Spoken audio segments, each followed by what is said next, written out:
Hey, what's up, everybody? Welcome back to Press for Time. I am your host, Tyler Nethers, and I am Bennyless this week. So this weekend is Xander's birthday, and they're out celebrating and doing fun family stuff. So I'm going to run a show by myself and try not to sink it, into the ocean.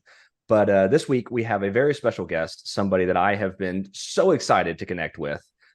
He created my first fish tank. He is the BRS Beginner Guru over at Bulk Reef Supply for saltwater tanks and reef tanks. It is Matthew Zahler. Matthew, thank you so much for being here today. Hey, thanks for the invite, Tyler. Definitely appreciate it. I think we've first started chatting like a year ago now. It's been quite a while.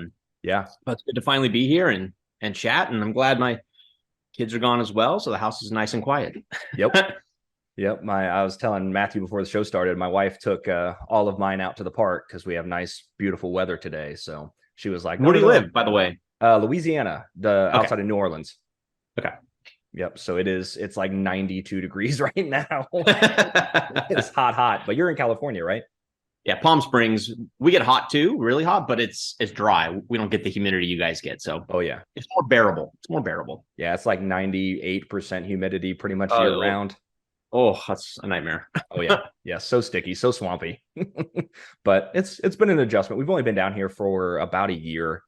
We came down last June. We came from Ohio. So it was a big climate shift for sure. Oh yeah.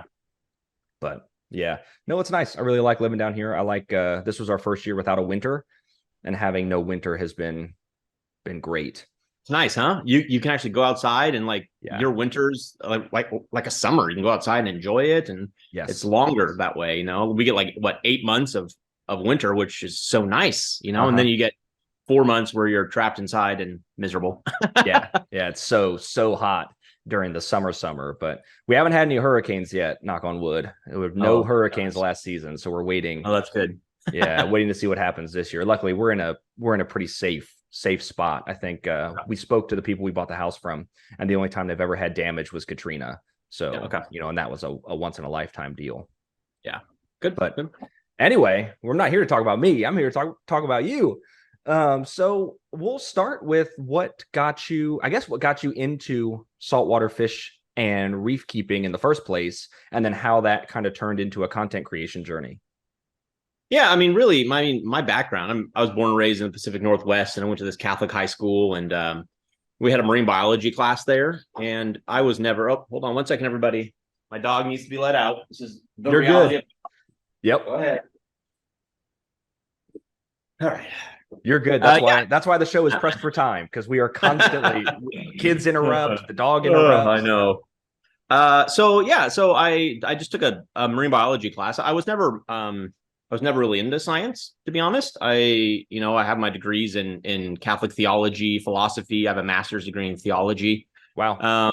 But I enjoyed that. I enjoyed that one class, and I took care of a little saltwater fish tank in there, and it was cool. We got scuba certified, in the Puget Sound, middle of winter, so it was cold and murky, and wasn't the greatest thing in the world. But then going to college, I ended up studying abroad in Australia for a semester, which was awesome. I mean, studying abroad, I got the first C of my academic career and my only C ever, because I didn't do much studying, but it was awesome. And I took a couple trips up to the Great Barrier Reef and scuba dived. I think we did 20 dives total in the Great Barrier Reef. And it was kind of wonderful. And I kind of always wanted to take that back with me, but it was always overwhelming to me. I was always I would start learning, and this was I graduated college in 2004. So this is 4 years before YouTube, or 2 years before YouTube even existed.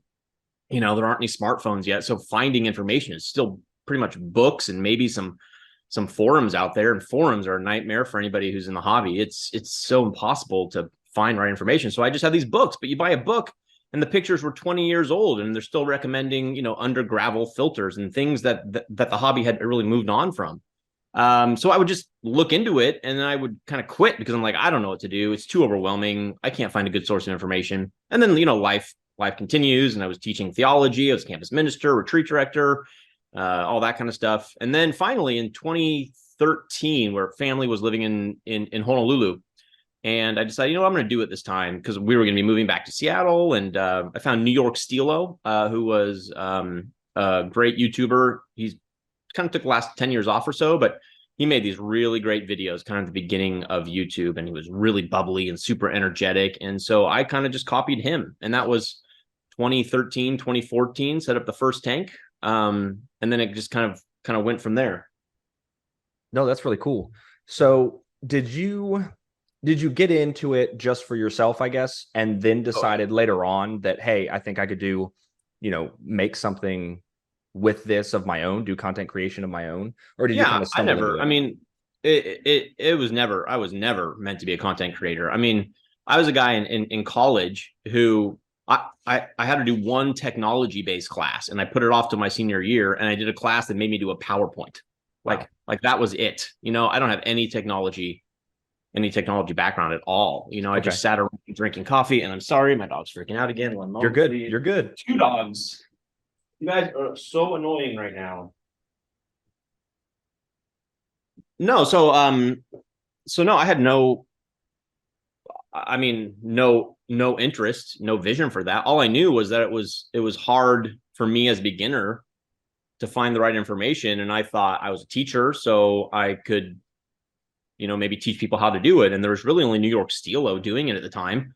Okay. So I decided to just focus on beginners. And that was the best decision I ever made. Was anybody can just start showing their tanks, but to really be successful on YouTube, you have to find a niche. And my niche was beginners. And so I just started making videos. I just had my phone, and I just literally held it up, or I put it on a tripod and just talked. And you can see my early videos. They're still online. They're horrible from a content creation, from a production standpoint. Right. But you know what? You can't. I remember somebody told me once, like, I was like, oh, maybe I'll be a writer someday. And this person said, well, do you write? And I said, no. Well, then you're not a writer. Like, writers write and content creators create content. And I've always remembered that. So, I didn't think about being a content creator, but I knew if I wanted to get decent at making videos, I had to make videos. Right. You can't make a good video until you make a lot of crappy videos. And I was still teaching full time. I was in an all girls Catholic school. I was the campus minister there. There were 2 kids, and we lived in a small apartment in Seattle, and there was just no time for it. So on the weekends, I would just film my tank and I would upload it, and there was very little editing. And then when I would watch something on YouTube, and I'd learn something for editing. And it really wasn't until 2018, when my family moved from Seattle down to here, that my wife's job as a teacher was making enough that we could squeak by, that I was able to start trying to do it full time, because I had already built a website by then. It was actually like the 4th iteration of my website, because the first 3 failed. And but I was actually making a little tiny bit of money from my website through affiliate marketing, and a tiny bit of money through YouTube. So I was like, all right, let's give it a shot. And so that kind of transformed everything once we moved here in 2018. Okay.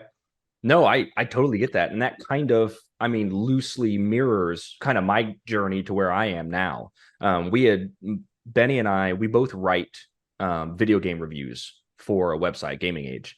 And we've worked together for almost 8 years. We tried to kickstart a podcast, about 5 years ago, but we had no idea what we were doing. It was the same kind of deal. We just kind of sat and talked and recorded it, and then stuck it online. Yep. And they were terrible. Like, same deal. You can go back and listen to our old talks. It was awful. We had no idea what we were doing. Nobody wants to listen to that.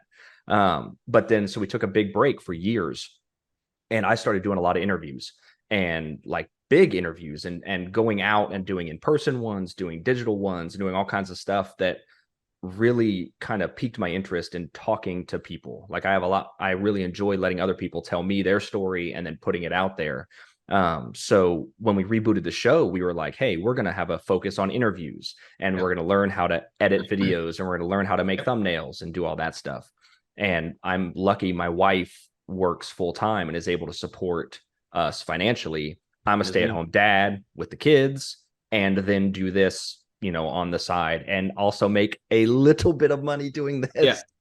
Yeah. I mean, people don't realize that the money, if you get into something like this for the money, that's a huge mistake, because you'll see people just burn out. Like, anybody can make, YouTube videos for 6 months, but can you do it a year? Can you do it for 2 years? Because I made videos for 4 years before making any significant money, and really, in the first 4 years, I made maybe $1,000 in 4 years. That's the kind of money we're talking about. It's atrocious. And but I'm sure it's the same with you. Like I didn't make them for the money. Like I didn't make them thinking, oh, I'm going to be the best at doing this. I just made them because I enjoyed doing it. And Yep. then, and then I realized, oh, maybe I could do something with it. And then you just get better and better and better and better. And yeah, I totally get where you're coming from. Yeah. So you did My First Fish Tank first, right? You said you went through 4 iterations of the website. And that was, so at the time that I discovered you, you were making videos for My First Fish Tank partnered with Marine Depot. And I started your playlist and watching through, and then partway through it became partnered with BRS. Bulk Reef Supply, yeah. Yeah. So tell me how that came about. Like, how did that happen, and how did that feel for you? When I was down here, like I said, 2018. I wasn't a stay-at-home dad at that point. Stay-at-home dad, because my daughter was old enough. My only duties were to take her to school and back. So I'd take care of the house. I'd do all the cooking, take care of. I was just like a house husband, basically. Yeah. And then I would work half days, and I built this website with, you can look at it still, but I don't update it. So the pages are broken, but I keep it up there because I still make $100 a month in like revenue from just having a defunct website. So right. I'm like, as long as it still makes a little bit of money and I only have to pay $300 a year to maintain it, I might as well just keep it up there.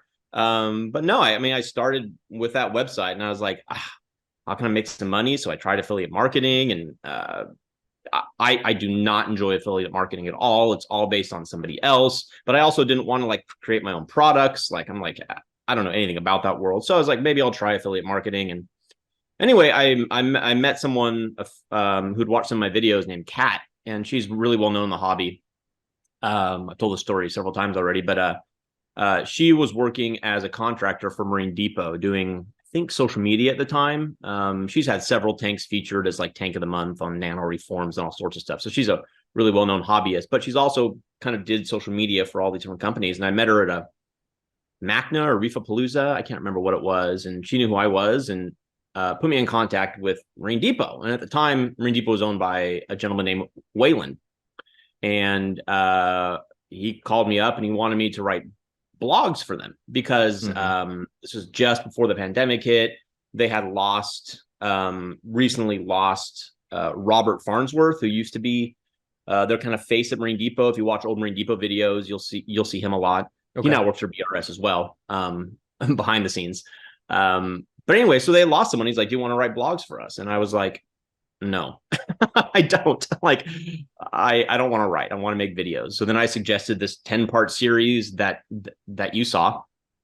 And the money was, I think I made $500 a video for an entire week's worth of work, So I'd make, $2,000 a month if I made 4 videos. And for me, it was probably at least 40 hours of work because I was terrible at what I was doing. And I didn't know anything about writing, about filming, sound, light, color correction, let alone the whole editing side of things, script writing. I don't know anything.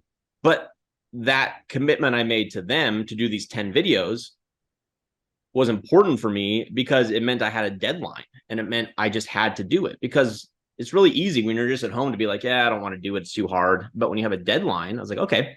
And it was a big opportunity for me. Marine Depot had 70,000 YouTube subscribers, and my own channel, I had, I don't know what I had, 10,000 maybe, 10,000. So it was a really big opportunity. And they agreed that we could both own the content, which for me was really important. So I wasn't making it for them. I was making it for both of us, and we both owned 100%. So They could do what they wanted with it, and I could do what I wanted with it. And that was really important, because for anybody who does YouTube, the hardest thing to get when you're starting out is B-roll.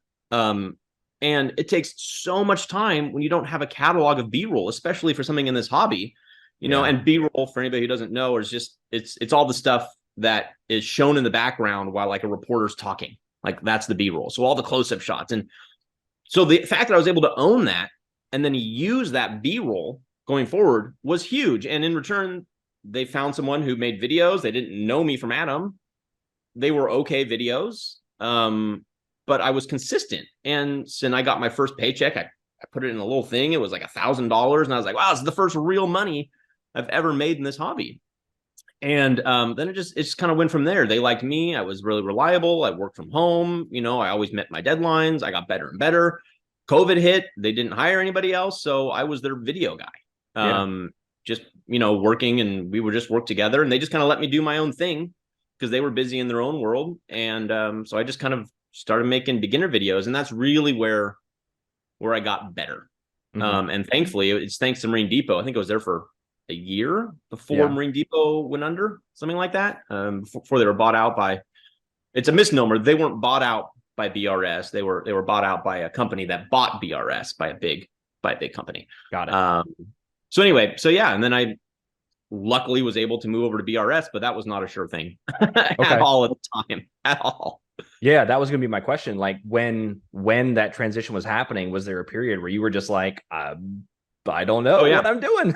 Well, I was happy because I was making decent money. I was working from home. I mean, decent money. I mean, $2,000 a month. I mean, right. For someone who's working from home, playing around with his hobby, making 24 grand a year was better than nothing. Yeah. I know. And then I had never met Ryan before, who's one of the founders of Bulk Reef Supply, and he is, now that he's a minority owner now in Bulk Reef Supply, he now does all their YouTube. Basically, he's in charge of all that, and he still is on boards and stuff. He's a big influence on the company, but he had never met me. And Randy was kind of his like left hand man at the time. It was Ryan and Randy. You'd see him in all the videos, and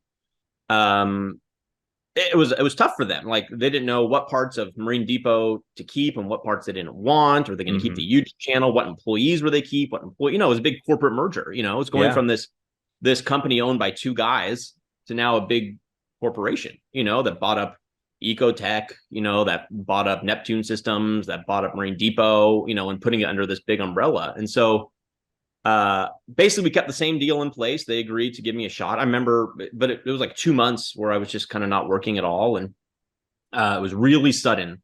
People at Marine Depot had no idea it was coming. The owner, they were actually working towards becoming an employee-owned company. And last second, he just sold it. And so it kind of really angered a lot of people who were working there. Not really me, because I always work from home. So I'm kind of distant. But anyway, so they decided to give me a shot, and I pitched myself as a beginner guy. And I was like, hey, you, Ryan and Randy are great, but you don't speak to beginners. You guys are super advanced, and it's really complicated to listen to you guys. And but they gave me a shot, and I worked with Randy for a couple months until he left.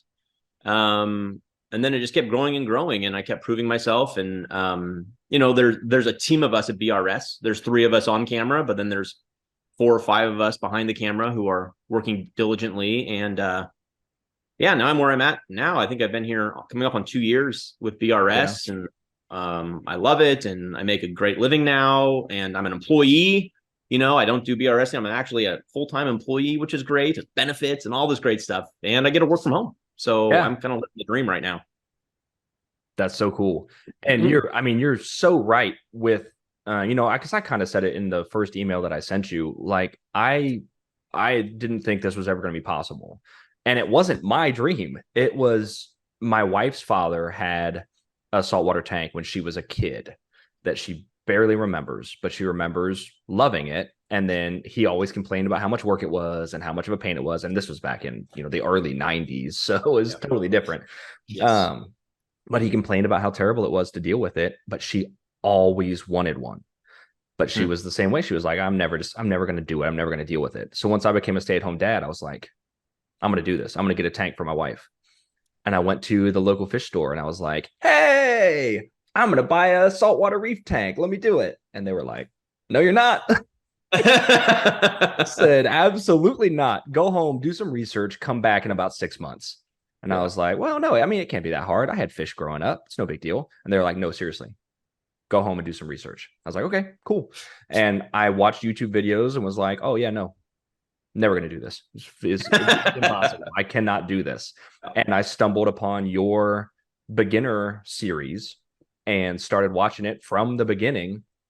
And day by day, and I never told my wife what I was doing, by the way. So she had no idea. So I'm walking around the house with my phone and my headphones in all day, watching videos. And every time she'd come into the room, I'd be like, They were long too, man. You watched a lot of hours of me talking.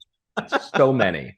But I mean, that's what you need to do. That's how you get the knowledge. So, I watched, like I said, I watched the entire thing once through and was like, okay, I can do this.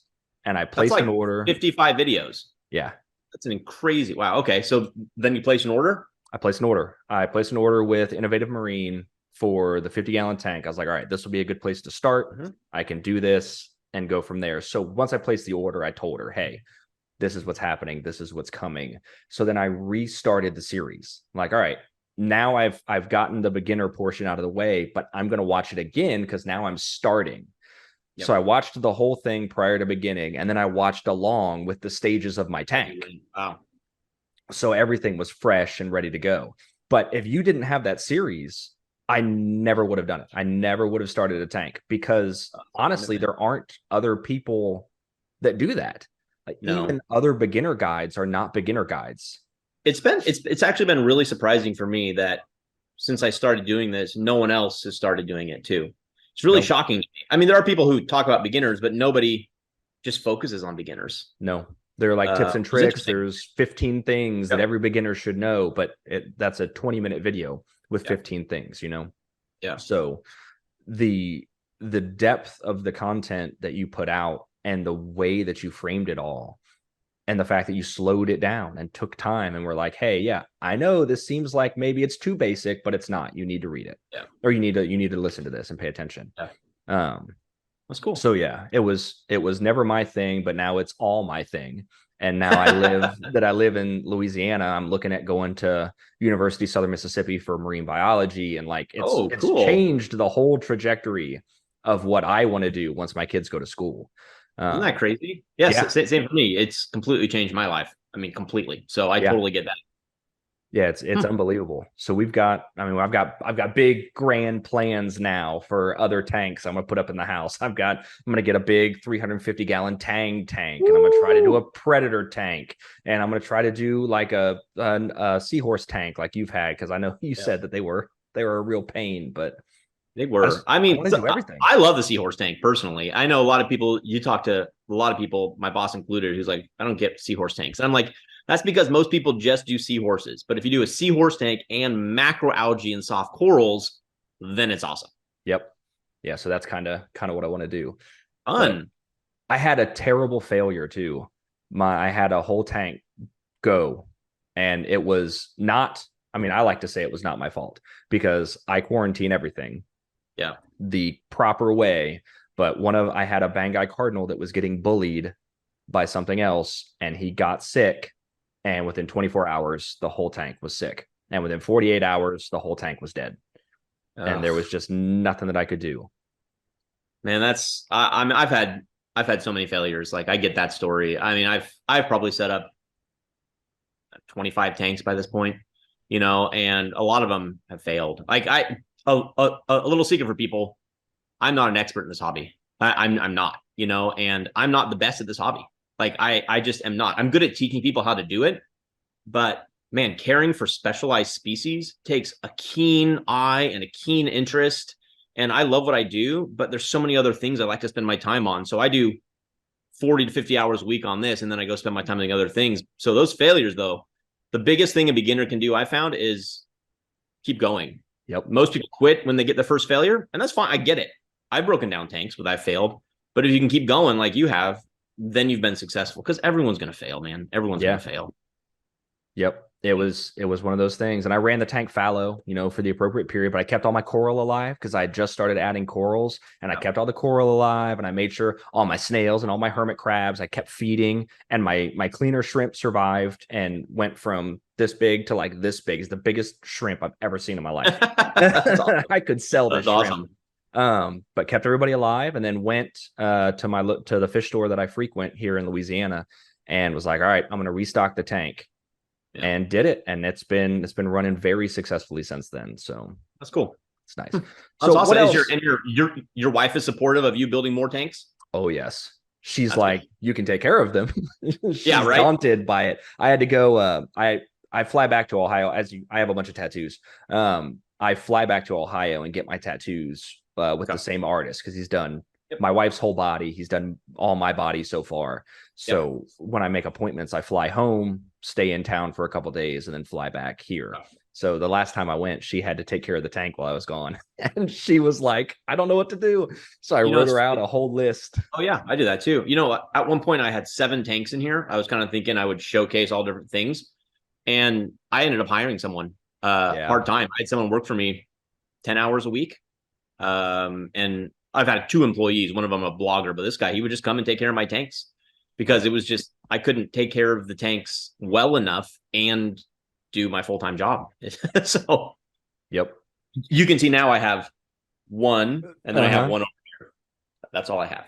I have like my staging tank and then my tank for videos. And like, that's all I'm going to do. Maybe I'll have 2 set up if I have to for a short amount of time, but like, that's it. Yep. I get it. So the other thing you touched on it, I was going to ask what, so obviously I only know you as the BRS Beginner Guru. I know you as saltwater fish. What else? What else is Matthew? What do you do? What are your other hobbies outside of reef keeping? And I saw you biking to school with your daughter in one of your early videos, and that was really cool. Yeah, no, since we moved down here to Southern California, I don't know. I have a lot of hobbies. One, today's an F1 race. It's in Miami. So that's a 3-year-old hobby. I love doing that. I do. I mean, there's so many things to do. I love reading philosophy. So I'm reading some history of philosophy right now. I love fiction books. So I read a ton, and I try to read all my books in Spanish because I learned Spanish as an adult, which I'm really proud of the fact that I can do Spanish, relatively well. I'm not great at it. So I read in Spanish. I do rock tumbling, find rocks and tumble them to polish them. Oh, super nerdy, super fun, but even more nerdy, I love doing Magic the Gathering. I collect. Yes. I'm a collector. I don't play much anymore. Sometimes I play online, but I like collecting. So, I got my shelf over there of like Magic the Gathering books and cards and all sorts of nerdy stuff. I love exploring with my wife. We love going on date nights. We love to go to the casino, to be honest. We have a casino near us, three or 4 casinos, and we go out for Friday date night and bring our $200 and have a good time doing that. Exactly. We live close up to Vegas now, so we can take little trips there, which is really fun. And I just love exploring. But honestly, you know what it's like, being a dad, especially. I'm finally getting out of it now. I'm pretty much a homebody. Yeah. For the most part, I'm not social. I have 3 friends, none of which live in California. So I never go out. I used to drink, and so I used to be more social, but now since I've stopped, I don't drink anymore. I just don't feel like going out and doing stuff. So I'm pretty much a homebody, and I hang around home a lot and hang out with my wife and my kids and just enjoy the sun down here in Southern California. No, absolutely. I totally get it. And I was kind of that way even before. So I did 8 years in the Marine Corps before I met my wife, and then after meeting my wife and through the early years of our marriage. So I've done all of the stuff that I could possibly want to do. So once I got out, I was like, no, I want to stay at home. I want to hang out.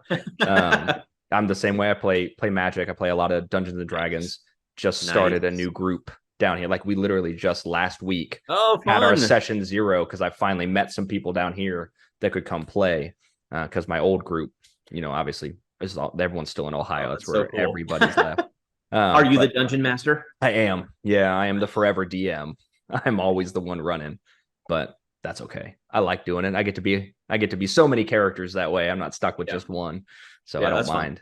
And then obviously video games and movies, and it's been really cool. My kids are finally getting into like their own things, but also getting into the stuff that I like. So like my kids have Switches now, and we have Mario Kart tournaments here in the house, and we get to go to the movie theater and watch stuff. I'm a huge movie nerd and collector. I've said before, I've got like 2,000 movies on Blu-ray. Like movies, that's my thing. But saltwater, that's cool. Saltwater fish is just, pushed its way right up through the center. Yeah. Because there's so much, you can never know enough. There's so many things you can learn and figure out. And it's always changing too. So it's like, I don't know. Part of the reason I never wanted to be an expert, because I feel like to be an expert, you have to, like, that has to be your one thing. And I know that's not true for everybody, but I'm not to be an expert. You really got to. I mean, like for example, like I can't tell you the names of corals to this day. And I don't. And it's cool that people know how to. I don't have an interest in learning them. Like I can tell you, yeah, that's a Euphilia. That's an acan. That's a stick of SPS of some kind. Like I just don't know, you know. And for a while, I was like, oh, I better learn that. No, I'm the beginner guy. I don't need to learn that stuff, and I don't really, I don't really care to learn that stuff. The things I really am interested in, you know, is just the challenge of the ecosystem and putting it all together. And I'm not a gear guy. I'm not a coral guy. I'm not a fish guy, but I'm a little bit of all those things, you know. And I just enjoy making the content, so I get that. So what's your, you know, do you have a plan? Do you have a thought? Or is this like just going to keep writing, being at BRS and doing the beginner videos and keep enjoying that? Or do you have a thought of like, hey, in a couple of years, I want to be doing this, or I want to expand? This is the happiest in my life I've ever been. And I don't think I can get any better, to be honest. You know, I'm part of the reason we moved down here is to get away from the you can hear the dog. Sorry, one sec. No, you're okay. Everybody.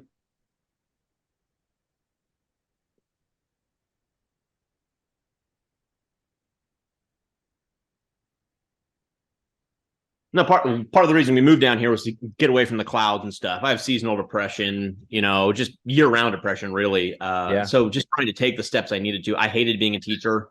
I should never have gone into Catholic theology, you know, and I spent, you know, 38 years of my life, you know, from high school on, 20 years of my adult life. And moving down here, I just started doing something I enjoy. And I love the challenge of creating content, you know, like I will never be the best script writer, the best cinematographer, the best producer, but I get better and better and better. And I love it because when I'm creating the content myself, it's using different parts of my brain, you know, like brainstorming, thinking about writing scripts, then going into, you know, before I used to block out my scenes and stuff. Now it's just kind of intuitive to me. And, you know, learning the camera work has been really interesting, and learning the editing and I mean, I don't know, just everything is super interesting about it. And I have so much autonomy. You know, Ryan is a great boss. My team is great. You know, I still get a contact with them because I fly out there every now and then to Minnesota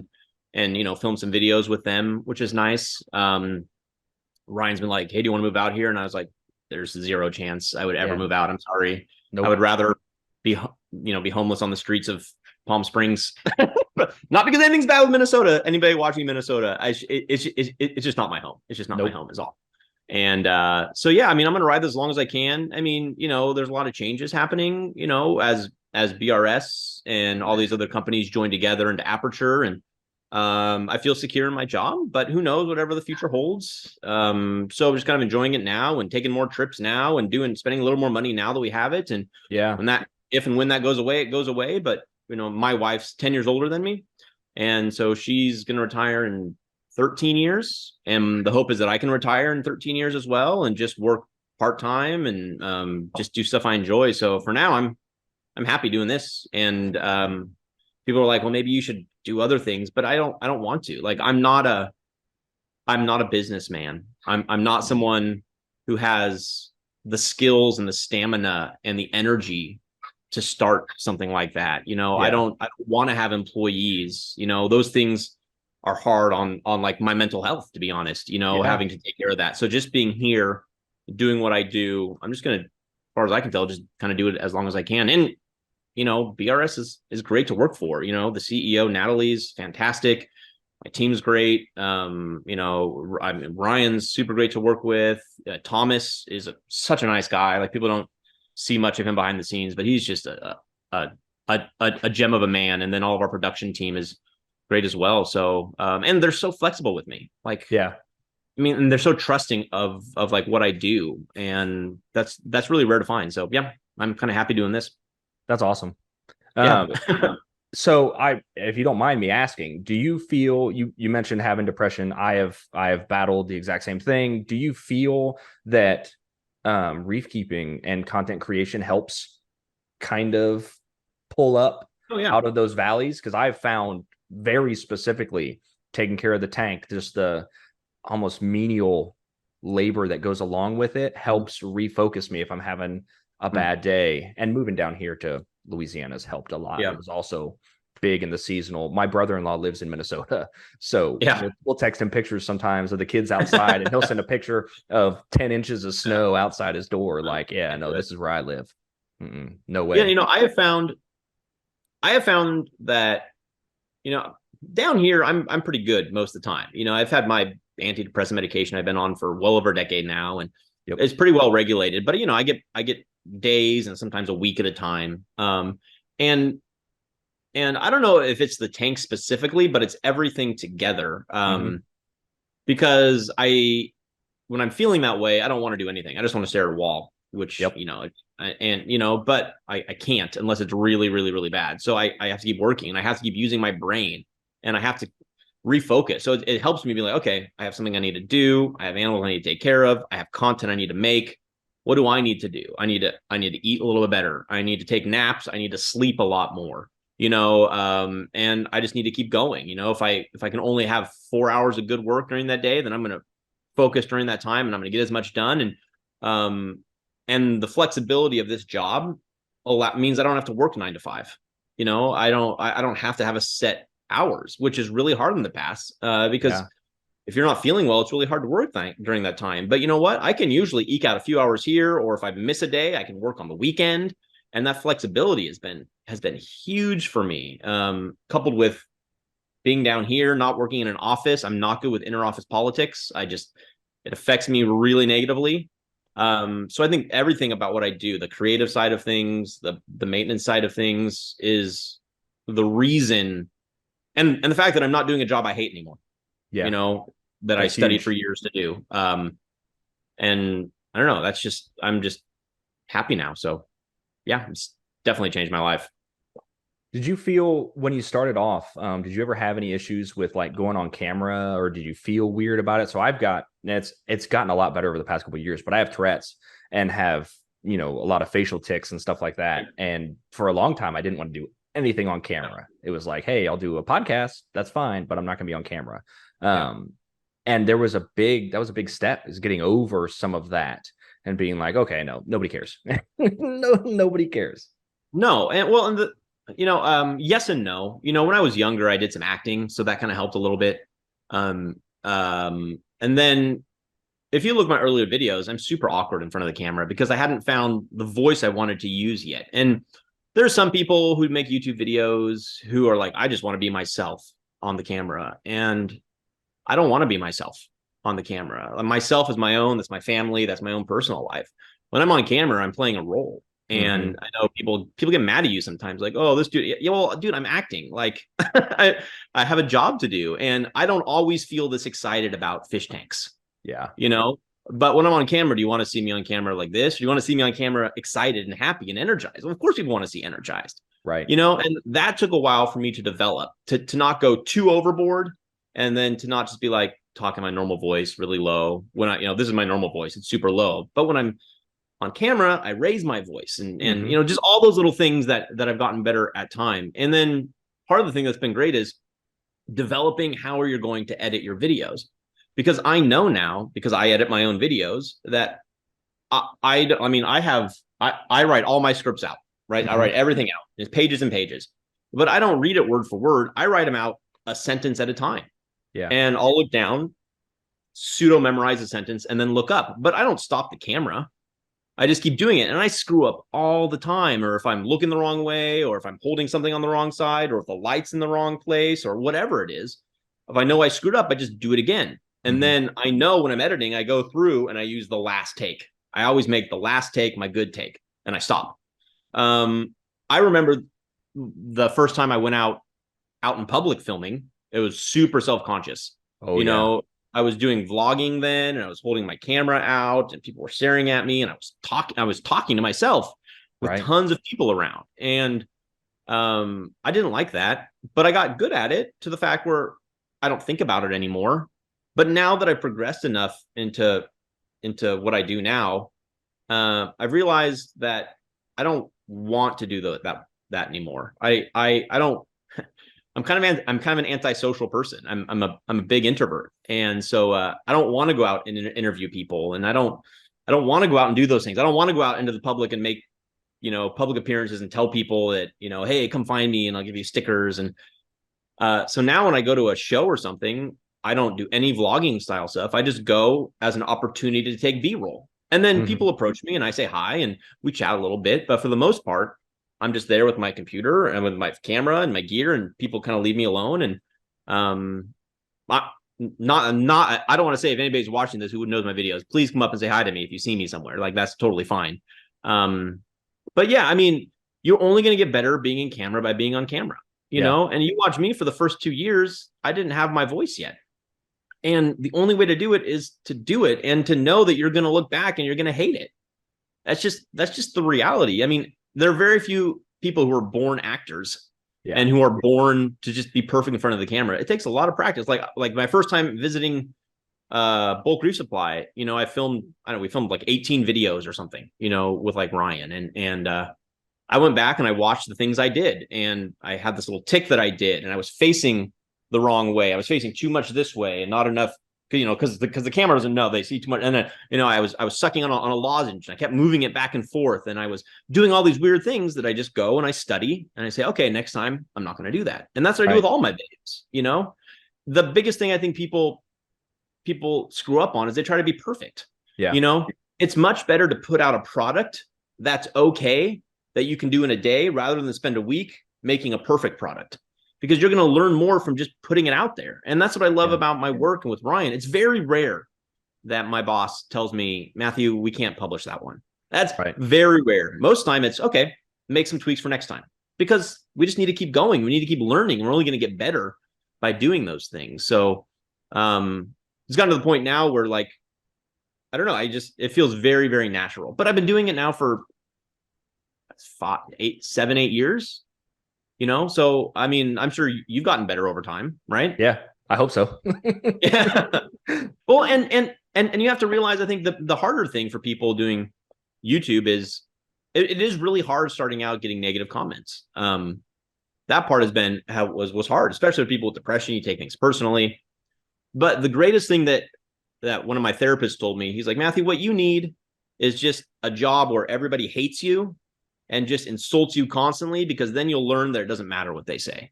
And that's kind of what's happened to me on YouTube. Is it used to be I'd read the one bad comment and I'd ignore the 100 good ones. But now I'm just like, you're an idiot. Like, to the person who's doing that, like, you're dumb. You have no idea. And I realized that they just don't know. They don't know me.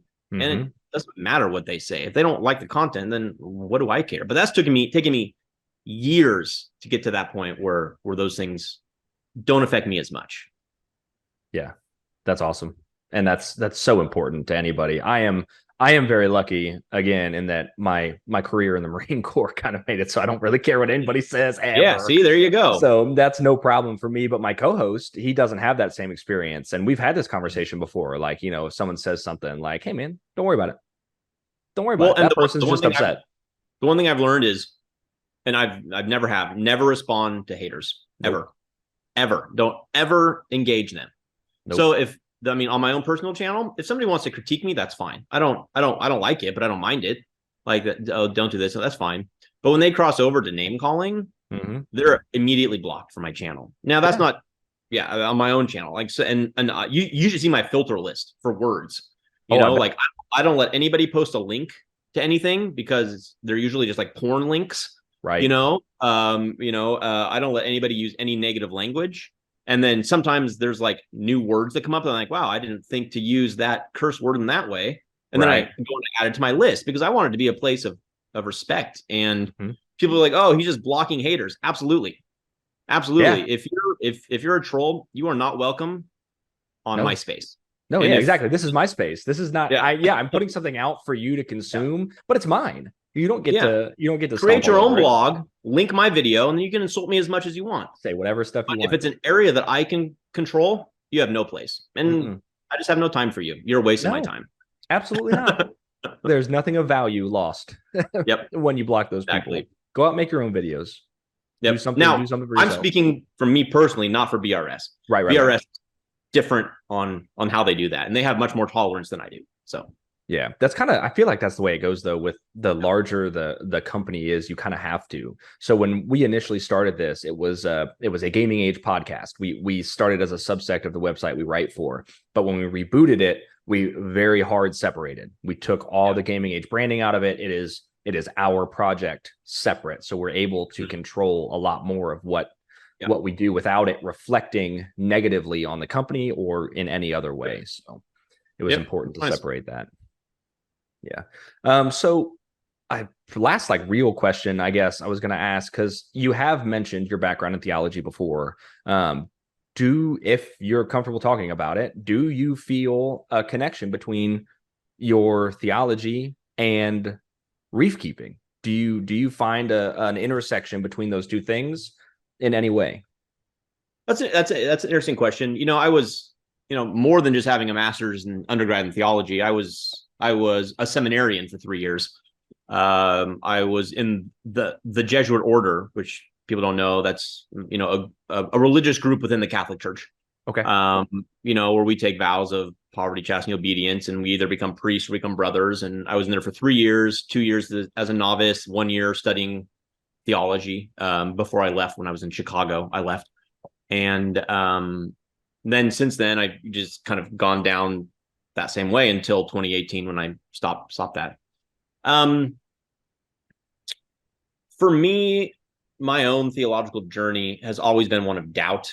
And even when I was a seminarian, I really struggled with doubt and meaning. And I've always loved Jesus as a role model, but when it comes to other things, I'm just a doubter. I just am by nature. And that took me a long time to reconcile. That, since that was my whole life. Nowadays I'm not a very religious person anymore. My family goes to church. I don't. But what I'm always looking for in the world is like beauty. I don't know. There's something about beauty that to me reflects the divine, whatever that is. And whether it's a peaceful garden, a beautiful reef tank, a nice set, that's really pleasant and clean. So I'm kind of always looking for that. So I wouldn't say I'm a very religious person anymore, to be honest.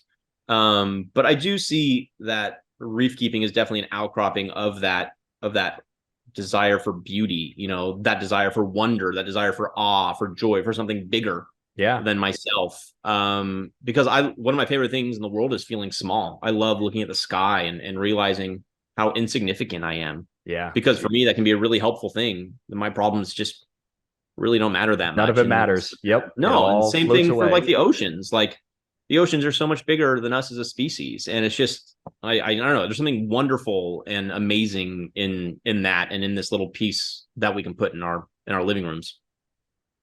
I agree completely. That's exactly, that's half the reason I wanted to ask the question is I grew up in a very Baptist house, and then abandoned religion as soon as I was of age to do so, basically. And I've lived my entire life trying to be the best person that I can be, because I feel like that's what I should do as a person, not because I feel like a deity is telling me to. But I find the exact same thing, standing on the beach and looking at the ocean, or laying down and looking up at the stars and space. Like, there is so much, and I don't attribute it to a particular higher power or anything. But with starting reef keeping, it feels like a small piece of that majesty that I can put in my house and access. Now I can drive to the beach. It's 10 minutes from my house, but like, I can't always do that, but I can always walk into the office and be like, all right, look here. No, I think that's great. That's great. Me, I would probably still consider myself a Christian, but probably a very non-traditional. I have quotes. This is my favorite saint, Saint Oscar Romero. He's anyway. And then I have a Bible tattoo over here. So it's still, I still think it's beautiful, but it's just not. I just approach it differently now. I'd say. Yeah, I get it. Yeah. Awesome. Well, I cannot thank you enough for coming on the show today and hanging out. And it's an honor for me to get to sit down and talk to you. Like, because thanks for having me. I appreciate it. So integral to everything that I've got going on in my life right now. So it's good. I'm glad to hear that. And it's this is perfect for me because I don't have to leave my home. Yeah. And I didn't have to prepare anything. Exactly. You know, I don't have to give a talk or anything. So I love this sort of thing. This is great. No, this is so much fun. Do you have anything that you want to say? You obviously come check you out on Bulk Reef Supply on YouTube and go to the website. Your My First Fish Tank channel is still live, although I don't think you've uploaded in like I don't a post year. anything to it. Yeah, I don't post anything to it anymore. But there's yeah, still good stuff check us there. out. There is. I mean, you know, for any beginners out there, you know, Bulk Reef Supply, we have tons. I mean, you can just search BRS Beginner, and you'll find playlist after playlist. And, you know, we're constantly making new stuff and building and doing a 10-part series right now with this tank. So if you want to follow along with that, I think we've released 2 episodes so far. But yeah, check it out. It's good place to be. It's a good YouTube channel, and yeah, there's tons to learn. So yep. And I'll have links to everything in the description below this video and on Spotify for all the audio only people. But yeah, we'll cut the recording there, and I will see you guys next week. Benny is not here to tell you, so take care and have fun. And thanks for joining us for this episode.